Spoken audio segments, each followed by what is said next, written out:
હાલો બધા મિત્રોને જય હિન્દ જય ભારત। ઘણો ટાઈમ થઈ ગયો આમાં એપિસોડ હું નહોતો મેલી ગયો, કારણ કે આ ચેનલ ઉપર થોડું કામ ચાલતું હતું એટલે થોડું લેટ થયું। હવે રેગ્યુલર આપણે આમાં અઠવાડિયામાં 3-4 એપિસોડ અપલોડ કરશું, તો બધા ચેનલને સબસ્ક્રાઈબ કરજો, શેર કરજો, લાઈક કરજો। તો આપણને શું છે, ઘણી માહિતી બહુ હોતી નથી, આપણે બહુ જાણતા હોતા નથી, પણ શું છે ડિટેલમાં વાંચો અને બધું ડિટેલમાં જાણો ને તો સત્ય હકીકત આપણે જાણી શકીએ। અને આપણો ઇતિહાસ આપણને હંમેશા ખબર હોવો જોઈએ, આપણો ઇતિહાસ આપણને ખબર હોવો જોઈએ, કારણ કે ઇતિહાસમાંથી જ બધું શીખાય છે કે પહેલાં હું બની ગયું, તો એની ઉપરથી બધું શીખી શકાય। તો આપણે વાત આજે કરવાના છે 370 કલમ, જે ભાજપ સરકારે 370A કલમ જે હટાવી, તો એ કલમ વિશે આપણે વાત કરીશું। 370 કલમ શું હતી અને કેવી રીતની આવી હતી અને કોણે કોણે તૈયાર કરી હતી, તો એના વિશે આપણે જાણીશું। કેમ અત્યાર સુધી 70-75 વર્ષ વીઆઈ ગયા છતાં કોઈ એને હટાવી નહોતી શકતું, એનું સાચું કારણ આપણે જાણીશું। ઘણા તેમ કહેતા 370 કલમ હટે જ નહીં, તો કેમ એવું હતું, હું એમાં એવું હતું કે એ હટે જ નહીં? કારણ કે ભારત આપણો દેશ આવડો મોટો દેશ છે, છતાં જો ન હટાવી શકે તો એનું કાંઈક તો કારણ હોય ને। તો હાલો આપણે જાણવી કે 370 કલમ શું હતી। તો 1947માં જ્યારે આપણો દેશ આઝાદ થયો, ત્યારે અંગ્રેજોએ એવી શરત રાખી દીધી કે જેને અલગ રહેવું હોય અલગ રહે, અને પોતપોતાની રીતે કે નાના દેશ બનાવવા હોય તો તમે બનાવી શકો, જેને રહેવું હોય। ગુજરાત રાજ્યને અલગ રહેવું હોય તો ગુજરાત રાજ્ય, એક જિલ્લો હોય એવા જિલ્લાએ હોત કીધું હતું કે અમારે આમાં રહેવું છે ને આમાં રહેવું છે। તો એમાં કાશ્મીર મુદ્દો આપણે જેની વાત કરવાની છે, એટલે અંગ્રેજો એવા માણસો અંગ્રેજો હતા કે એ જ્યાં જાય ને ત્યાં ઝઘડો છોડી દે, ઝેર મેલીને વીઆઈ ગયા। આપણે હજી પાકિસ્તાન અરે મગજમારી હાલે જ છે ને, કેટલા રોજ આપણા સૈનિકો મરે, આ એક ઝેર નાખીને ગયા છે આપણા દેશમાં।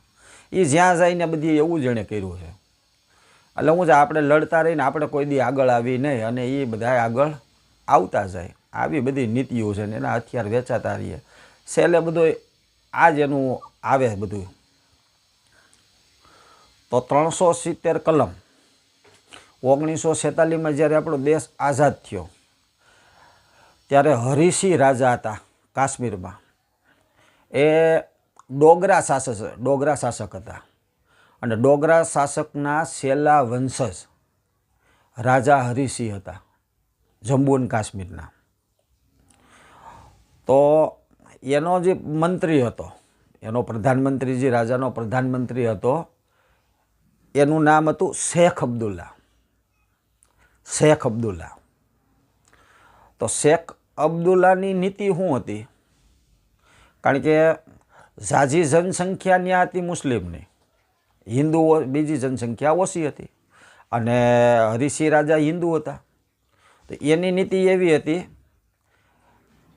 કે પછી આ અલગ થઈ જાય પછી તો આ રાજ મારા હાથમાં જ આવવાનું છે, હું જ રાજા બનવાનો છું, આને ગમે એમ કરીને હટાવી દેવું, અને જેની જનસંખ્યા ઝાઝી હોય એને લોકો સપોર્ટ કરવાના છે ને। અને ત્યાં એમાં ક્યાં, ત્યારે તો એવું જ હતું બધું, કારણ કે લોકો ભ્રમિત બહુ થઈ જતા, ખોટી વાતોમાં બહુ આવી જતા, તો ત્યાં આ બધું પ્રેક્ટિકલ હતું એ વખતમાં બધું। હવે લોકો સમજી ગયા છે, તો ક્યારે કેવું હતું કે ભાઈ હિન્દુ રાજા છે કે ભાઈ આ ગાયનું માંસ ખાય છે, તો એને હિન્દુ ખિલાફ, હિન્દુ બધા એના વિરોધમાં વહી જાય। મુસલમાનનો રાજા હોય તો કે સુવરનું માંસ ખાય છે, તો મુસલમાન ખિલાફ, આટલી વાર લાગતી।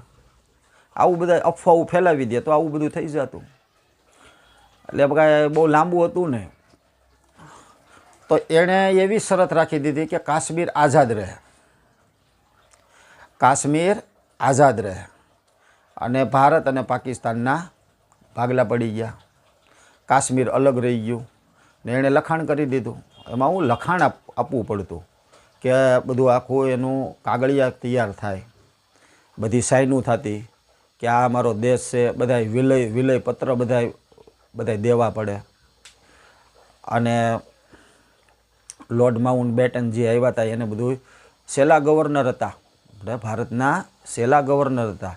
તો એને લખાણ આપવું પડે કે અમે આમાં જઈએ છીએ. જે રજવાડા હતા બધા જે રાજ્ય હતા એમાં હરિસિંહે અલગ રહેવાનો, અલગ દેશ બનાવવાનો નિર્ણય આપ્યો, એવું લખાણ આપ્યું. 1947માં આપણો દેશ આઝાદ થઈ ગયો.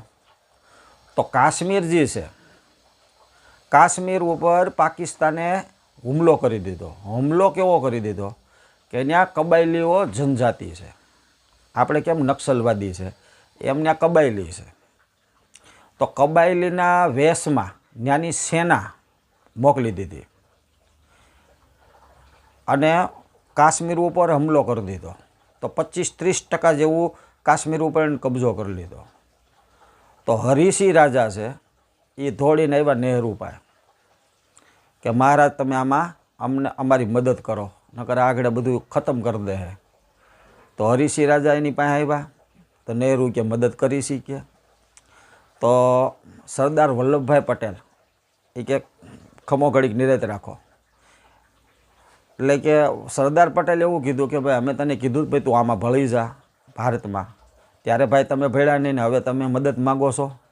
મદદ એમ નહીં કે પહેલાં તું વિલયપત્ર ઉપર સાઇન કર.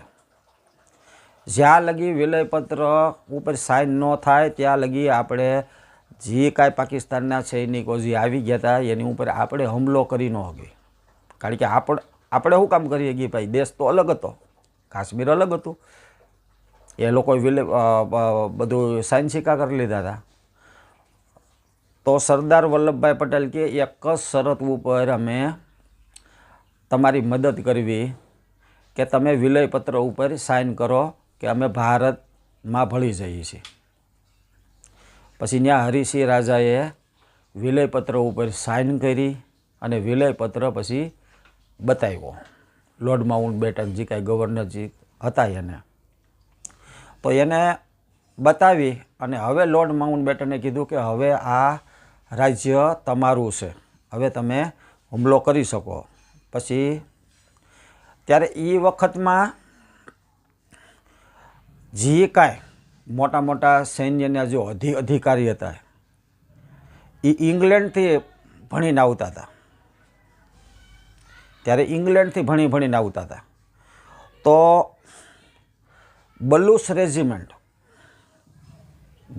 રેજિમેન્ટની અંદર બ્રિગેડિયર ઉસ્માની હતા. તો એને જીનાએ કીધું કે ભાઈ તમે અમારા ભારતમાં પાકિસ્તાનમાં તમે આવી જાઓ અને અહીંનું બધું કારભાર સંભાળો. ત્યારે બ્રિગેડિયર ઉસ્માની કીધું કે જ્યારે અમે શપથ લીધી હતી ત્યારે ભારતની અમે રક્ષા કરશું એવી શપથ લીધી છે. તો તમે ભલે એ કે દેશના એ કે વિભાજન કરી શકો, અમે આમાં શપથના વિભાજન અમે નથી કરી શકતા. બોલો આટલી ઈમાનદારી હતી. નકર બલુચિસ્તાન તો આપણે પાકિસ્તાનમાં વહી ગયું હતું તો તે ત્યાં ન વહી જાય. પણ એણે શપથ ભારતની લીધી હતી તો એ ભારત આરે ભળી ગયા. તો સરદાર પટેલે જોયું, સરદાર પટેલ હતા ને એને માણસ ઓળખવાની બહુ સૂઝબૂઝ હતી. એનામાં તાકાત હતી કે કોણ માણસ કેવો હશે, એનામાં તાકાત હતી. એટલે એણે અને આપણે 1947માં પાકિસ્તાને હુમલો કરી દીધો હતો અને 1947 26 ઓક્ટોબરે હરિસિંહ રાજાએ વિલયપત્ર ઉપર સહી કરી. 26 ઓક્ટોબર 1947 26 ઓક્ટોબરે વિલયપત્ર ઉપર સાઇન કરીને તે પછી બ્રિગેડિયર ઉસ્માનીને સરદાર પટેલે મોકલા કે જાઓ તમે આને ભગાડો, આ જે પાકિસ્તાની છે એને, હવે આપણું રાજ્ય છે. અને એની ઉપર ત્યારે નૌશેરા એવું હતું કે થોડુંક આમ હાઇટ ઉપર હતું, અને એ નૌશેરા લગી એક ક્રિટિકલ પોઈન્ટ હતો કે શું છે એ ઊંચાઈ ઉપર જવાની બહુ કોશિશ કરે, કારણ કે ઊંચાઈ ઉપરથી લડવું હેલું છે અને આ નીચેથી લડવું અઘરું છે. એટલે ત્યાં કોઈ વાતે આપણને શું છે, આપણને બઢત નહોતી મળતી, આગળ નહોતા વધી હતા. તો અને ત્યાં એનું હેડક્વાર્ટર બનાવી લીધું હતું સૈન્યનું પાકિસ્તાને, કારણ કે એ હેડક્વાર્ટર તો કાઢવું જ પડે. તો બ્રિગેડિયર ઉસ્માનીને મોકલ્યા સવારમાં, સાંજે જ ફોન આવી ગયો કે અમને નૌશેરા જીતી લીધું છે. બ્રિગેડિયર ઉસ્માનીને નૌશેરા કા શેર કહેવામાં આવ્યા, એને શેર કહેવામાં આવતા હતા. પણ લડતા એક તોપનો ગોળો બ્રિગેડિયર ઉસ્માની ઉપર પડ્યો અને એના ટુકડા થઈ ગયા. પછી 370ની કલમ હરિસિંહ રાજાએ તૈયાર કરી, અને એ તૈયાર કરવાની જિમ્મેદારી કોને આપી? એનો પ્રધાન હતો શેખ અબ્દુલ્લા. તમે જુઓ આ આખી પેઢી ક્યાં આવેલી આવે. શેખ અબ્દુલ્લાના દીકરા કોણ? ફારૂક અબ્દુલ્લાના દીકરા ઉમર અબ્દુલ્લા. રાજ એણે જ કર્યું ને. ઠેઠ લગી તમે જુઓ કાશ્મીરમાં કોણ હતા મુખ્યમંત્રી અત્યાર લગી? મહેબૂબા મુફ્તી. પછી આવ્યા હામી પાર્ટી હતી, પણ ઝાઝુ રાજ એણે જ કર્યું 70 વર્ષ. આ ત્રણેય જે આખી પેઢી છે એ વખતની હેલી આવી આ પેઢી. તો શેખ અબ્દુલ્લાને કીધું કે તમે આ 370ની કલમ તમે બનાવો, આખો કાયદો બનાવો. તો કાયદો 370 એ કલમ શું કહે? તો એ કલમ એમ કહે છે, 370 કલમ એમ કે જે કાશ્મીરની સરહદ છે એ ભારતની સરહદ છે. કાશ્મીરની સરહદ છે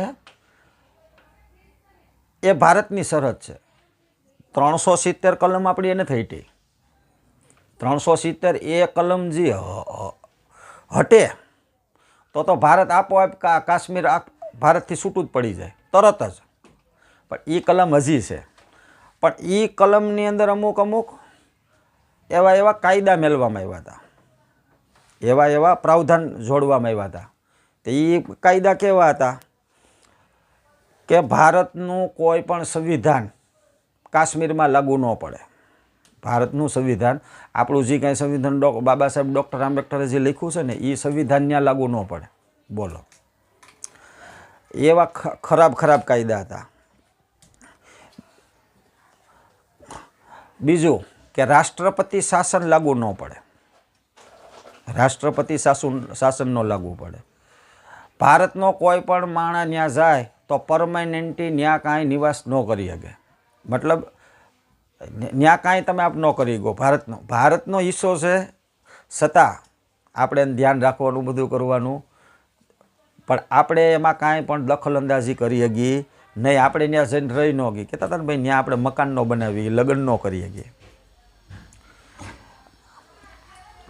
અને કાંઈ પણ ભારતના રાષ્ટ્રપતિ કાંઈ પણ કાયદો બીજા રાજ્ય માટે આપણે દિલ્હીમાં બનાવવો હોય ને તો બની જાય કે ભાઈ આ રાજ્ય આ રીતે કામ કરશે, સંશોધન કરી શકે કોઈ પણ કલમમાં અને કાયદામાં ફેરફાર કરી શકે. પણ કાશ્મીરમાં સંશોધન આપણા રાષ્ટ્રપતિ બી ન કરી શકે. અને એમાં ખરાબમાં ખરાબ ચીજ હતી.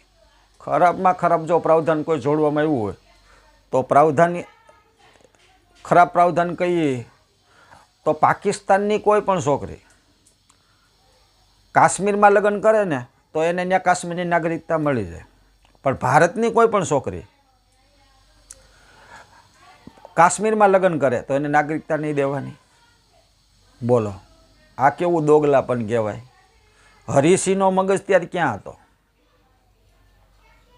કે ભાઈ આવો કાનૂન અત્યારે અમિત શાહ કાંઈ એવો ખરાબ કોઈ કાયદો બનાવી દે, મોદીજી અંદરથી જોઈ લે કે હા હટાવો હટાવો, આ કાયદો ન હાલે.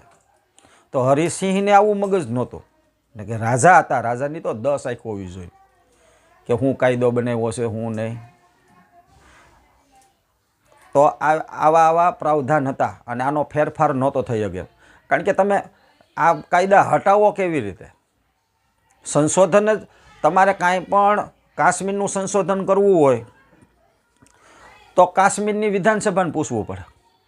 હવે ન્યાના રાજાજી બની બેઠા બધા, એ હા પાડે તો તમે સંશોધન કરો ને, એની સાઇન વગર સંશોધન જ ન થાય. કોઈ કાયદો જ લાગુ ન પડે ભારતનો. તમે ગમે એવા સારા કાયદા બનાવો તો શું છે? તો એના હિસાબે 370 હટાવી હોય તો એ કેમ હટે? એટલે જ બધા કહેતા હતા ને 370 કલમ ન હટે, કારણ કે કાંઈ સંશોધન જ ન થાય. અને એ વખતમાં નહેરુ આ મુદ્દો 1948માં આ મુદ્દો આખો લઈ યુએનમાં લઈને વહી ગયા. યુએન એક એવી સંસ્થા છે કે જે કાંઈ દેશમાં આપણે અહીંયા જે હોય તો ભાઈ કોર્ટમાં લઈને જાય, ડિસ્ટ્રિક્ટ કોર્ટમાં જે કાંઈ મુદ્દા હોય આપણા જમીનના હાથે કાંઈ પણ લોસા હોય આપણે ત્યાં લઈને જાય. પણ જ્યારે દેશના ઝઘડા થાય ત્યારે યુએનઓ હશે, યુએનમાં એ મુદ્દો લઈને વહી ગયા. હવે આ અંગ્રેજોનું દુગલા પણ જોઈજો કેવું છે. એ મુદ્દો હજી એમને લટકેલો છે. આપણે કીધું કે ભાઈ આ કાશ્મીર, આ 370 કલમ આ હરિસિંહ રાજાએ અમારામાં વિલય કર્યો છે તો પાકિસ્તાનનો કબજો કેમ એની માથે?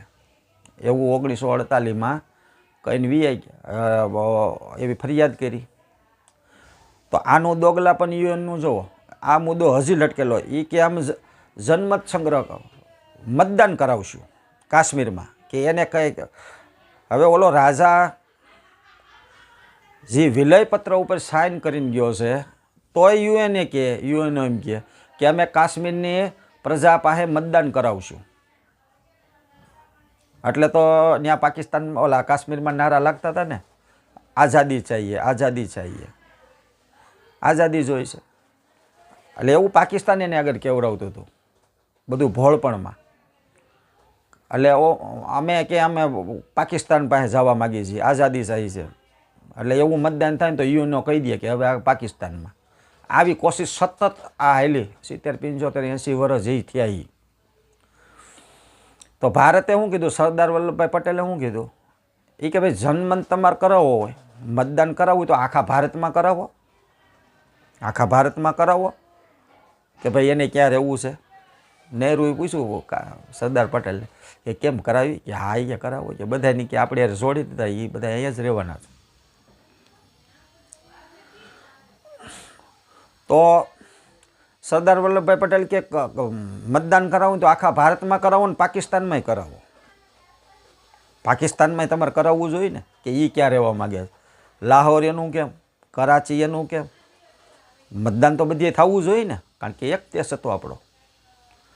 એટલે એ મુદ્દો હજી એમને પાકિસ્તાને ના પાડી, મતદાન કાંઈ થતું નથી. અને આમનામ આપણો મુદ્દો લટકેલો પડ્યો હતો. અને અલગ આપણે એની સેવા કરવાની, ધ્યાન રાખવાનું, અને આપણે કાંઈ નહીં.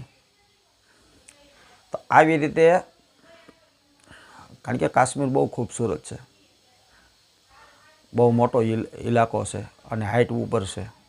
આપણને ઘણી આમાં આપણે ઘણા જોવું આગળ જે કાંઈ વિડીયો આવશે, આપણે જે એપિસોડ બનાવશું એની અંદર આપણે બધું આપણે કાશ્મીર કેમ એટલું મહત્ત્વનું છે એ હોત જાણીશું. પછી ત્યાં આપણે જે ભાજપ સરકાર આવી, જ્યારે કલમ જ્યારે હટી તો હવે જોઈ જો કેવી રીતે કેવી બધી સહેલું થાય છે. બધા ચાલતા હોય અને કેટલી મગજ વાપરો, કોણ કેવા કામ કરીને ગયા છે. 370ની જે આ અંદર જે કંઈ કલમો હતી એ કેવી રીતે હટાવી અને આપણા ભારત આરે કેવી રીતે કાશ્મીર જોડાઈ ગયું એ જોઈ. તો ત્યાં ચૂંટણી આવી, વિધાનસભાની જ્યારે ચૂંટણી આવી ત્યારે ત્યાં 3 પાર્ટી હતી. એક ઉમર અબ્દુલ્લાની પાર્ટી, એક મહેબૂબા મુફ્તીની PDP સરકાર, PDP પાર્ટી, અને એક BJP પાર્ટી. તો આ ઉમર અબ્દુલ્લાની જે પાર્ટી હતી, ફારૂક અબ્દુલ્લા, એનું એક કામ સારું હતું કે એ એમ કહેતા ભાઈ 370 કલમ રહેશે, 370A કલમ રહેશે, મતલબ કાશ્મીર ભારતમાં જ રહે. પણ આ PDP સરકાર તેમ કે આ રહેશે જ નહીં, કે એ તો એમ જ કહેતી અમારે ભારતમાં રહેવું જ નથી. મહેબૂબા મુફ્તી કે અમારે અલગ દેશ જોઈએ છે. બોલો, એ એવી વાત કરે. અને ભાજપ સરકાર એમ કે ભાઈ અમે આ 370 હટાવીને જ રહેવું. તો એને કોઈને બહુમત ન આવ્યો, 3માંથી એકને. અને તોય ભાજપે અને PDPએ ત્યાં સરકાર બનાવી લીધી. બોલો, ઓલો કે 370 કલમ રહે, મહેબૂબા મુફ્તી એમ કહે છે કે 370 કલમ નહીં હટે, અમારે અલગ થવું છે. ભાજપ સરકાર એમ કહે છે કે અમે 370 હટાવીને રહેવું. બોલો, તોય સરકાર બનાવી લીધી. આ કેવું કહેવાય? આને ત્રિશંકુ કહેવાય. કોઈ પાસે બહુમત નહીં, ત્રિશંકુ થઈ ગયો. પછી એને બેને ભળ્યું નહીં, કે પછી હાથે કરીને ભળવું નહીં, એ આપણને નથી ખબર. એને બેને PDPને અને ભાજપ સરકારને ભળ્યું કે ન ભળ્યું, કે શું થયું, એ આપણને ખ્યાલ નથી. તે સરકાર ભાંગી ગઈ, એ સરકાર ભાંગી ગઈ, પડી ગઈ, ગઠબંધન તૂટી ગયું. હવે આ ત્રિશંકુ થઈ ગયું. તો વિધાનસભા હાલે નહીં, કોઈને બહુમત ન મળ્યો. ત્યારે ડૉક્ટર ભીમરાવ આંબેડકર એવી કલમ લખીને ગયા હતા. સ્પેશિયલ પ્રાવધાન છે, સ્પેશિયલ પ્રાવધાન છે ડૉક્ટર ભીમરાવ આંબેડકરે આપણા સંવિધાનની અંદર. એમાં એવું લખ્યું હતું સ્પેશિયલ પ્રાવધાનની અંદર કે કોઈ પણ રાજ્યની વિધાનસભા ચાલી ના રહી હોય, વિધાનસભા ન હાલતી હોય, ત્યારે રાષ્ટ્રપતિ કાનૂન બનાવી શકે છે.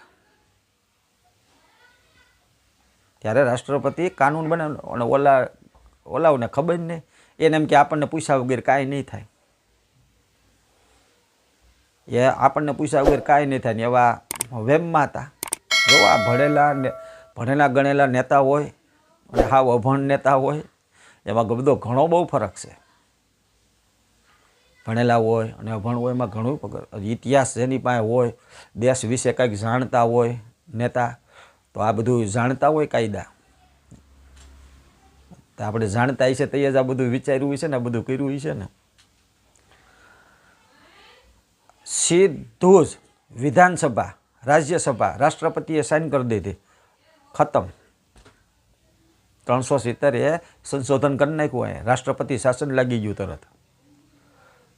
આપણે